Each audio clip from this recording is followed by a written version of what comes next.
Good morning, Dr. Derika. The project equipment that we've chosen is the solar panel, but first a bit about solar energy.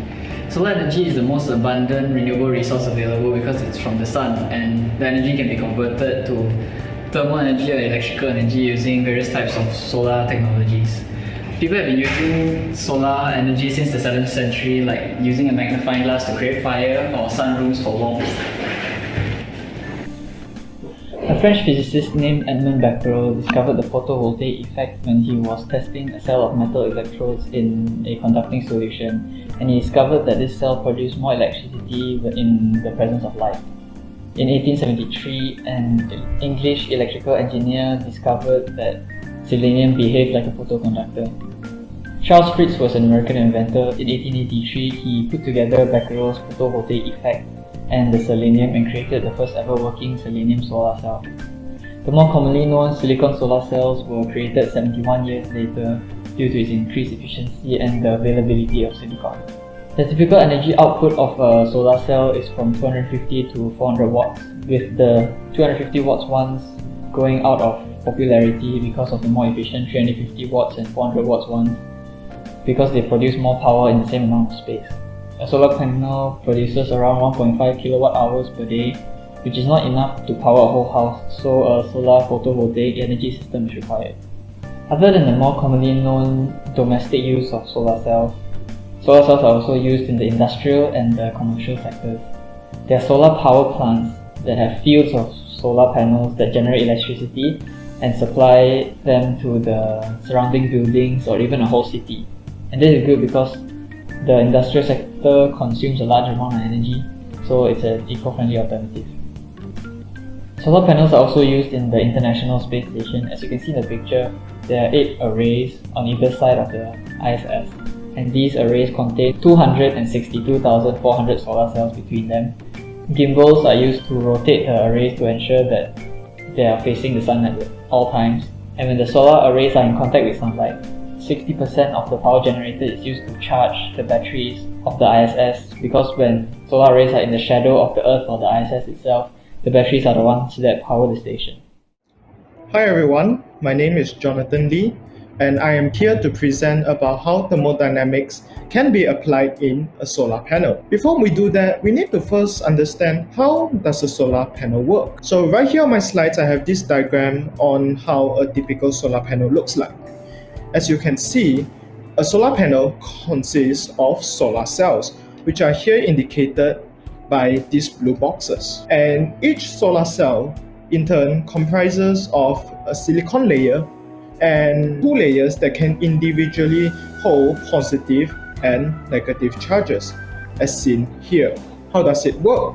Firstly, photovoltaic cells absorb the sun's energy. Going back to the previous slide, you can see here that photons from the sun knock off electrons on the junction. When that happens, electrons are released into an electric field generated by the solar cell. These electrons are then pulled into a direct current, which brings us to our second step. The third step is a solar inverter then converts this direct current electricity into alternating current electricity, AC. Why this step is important is because many of the appliances in our house, for example, the light and fan that is running above me right now, all run on AC electricity. So once that step is accomplished, electricity can now safely flow through our homes and power all our electrical devices. Now, what are the terms of thermodynamics that can be applied to a solar panel?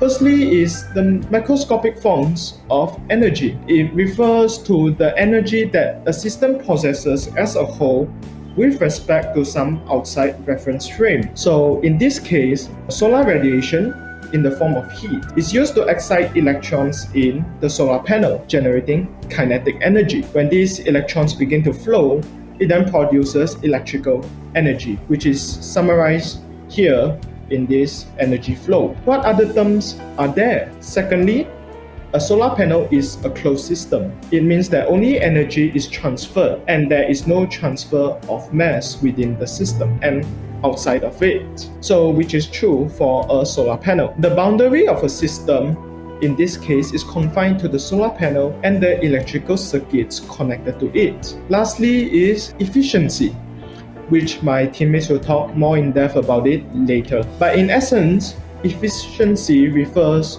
to how well an energy conversion process is achieved. As you might be able to think of, the inclination of a solar panel, the weather on that day, heat loss to the surrounding circuits all affect the efficiency of a solar panel. Hence, it is impossible for a solar panel to achieve 100% efficiency. That's all for me right now. I will hand it to the next presenter. Thank you. Today I'll be talking to you guys about the different advantages of using a solar panel. So here's the list. We have low maintenance costs and utility bills. It is a renewable energy source and it has many diverse applications. So first off, low maintenance. So obviously it could be a bit costly to implement a solar panel, but actually in the long term it has virtually no maintenance as it is a stationary object. It has no moving parts, so it basically means there is no wear and tear. The only part of the panel that you gotta change probably around 5 or 10 years is the inverter. And on top of that, you will also need cleaning jobs around 2 to 4 times a year, and a job costs an average around $25 per job, which is very cheap if you compare it to your monthly electrical bills. On the other hand, since you'll be generating your own electricity, you could potentially produce an excess energy, and the excess energy could be then supplied back to the grid. And when I mean grid, as in tenaga, like our utility suppliers, and there's a possibility that they could pay you back for that energy. On top of saving your electrical bills, you're actually earning an income as well. And in the long term, it is a very good investment. Okay, next up we have, it is a renewable energy source because it is 100% clean and it helps you reduce reliance on fossil fuels that helps produce greenhouse gases and contribute to global warming. And this energy could be harnessed in every part of the world as long as you have access to it. In addition, the sun will be going anywhere anytime soon because scientists predict that the sun lifespan will have at least 5 billion years left, so that's plenty of time to get the energy you need. And last but not least, it has many diverse applications. So one thing good about these panels is that it is used on many humanitarian missions to help produce power or even provide clean water to rural areas, especially like poor areas that require such resources. And it does not require much to build some because panels can actually be built through recycled materials. So it is a very sustainable method to help these poor areas. And lastly, we have satellites in space because obviously they're in space, then the only source of energy they have is the sun, and the panel just helps to absorb and produces energy required to perform its mission in space for a very long duration. Thank you. Now we'll be going into the disadvantages of solar panels. Yes, solar panel does reduce your electrical bills and save energy. However, the initial cost of installing a solar panel system is very high. You have to pay for the solar panel, inverter, the battery, wiring, and installation. This does not even include the battery storage system. The battery storage system for solar panels are very expensive, be it industrial or domestic. Next, even though solar panels do not produce any greenhouse gases, however, the manufacturing processes of solar panels are associated with the emission of greenhouse gases. For example, nitrogen trifluoride, which is a gas more potent than carbon dioxide. Besides that, solar panels also affect land use. This is because to generate more energy, you will need more space to install solar panels, other than manufacturing and gathering the materials. Thirdly, toxic and hazardous materials are used in the production of solar panels. Manufacturers are required to make sure that these substances are recycled or properly disposed. However, most countries where PV cells are being manufactured, these materials are not properly disposed and cause a lot of pollution to the environment. Third disadvantage of solar panels is the efficiency is weather dependent. This is because you can only utilize solar energy during daytime where the sun is out. Solar efficacy is also determined by season. Those countries with a low PV power potential like Canada and Russia are at a solar disadvantage. According to the second law of thermodynamics, solar cells will never reach 100% efficiency. Even the most efficient solar panels only convert 22% of energy into power and 85% for solar panels with motor and mirrors to follow the sun. So that is all for the disadvantages of solar panels. Thank you. My name is Fahim Irfan and I'm going to talk about the conclusion for solar panels. And the conclusion for solar panels is the importance of solar panels in our daily life. First point is it's a clean source of energy. No greenhouse gas emissions are emitted, like unlike fossil fuels emit carbon dioxide and CFC, chlorofluorocarbon and all that, which can cause greenhouse gas effects and which can also damage the earth. Secondly, solar panels, it is using renewable energy sources, which is from the sun.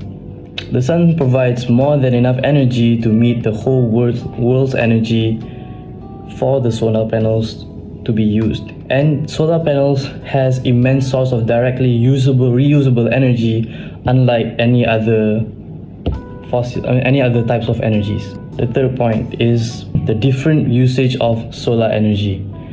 Solar panels can take in energy and use it for so many other types of things. First, for example, solar transportation, solar heating for heating up houses during winter, and ventilation for during summer, and electric vehicles. You can install solar panels on electric vehicles. And last but not least, the cost friendly. Although it's kind of expensive to install, but in long term wise, it's very cheap compared to any other energy sources like fossil fuels, any other than solar panels. So yeah, thank you.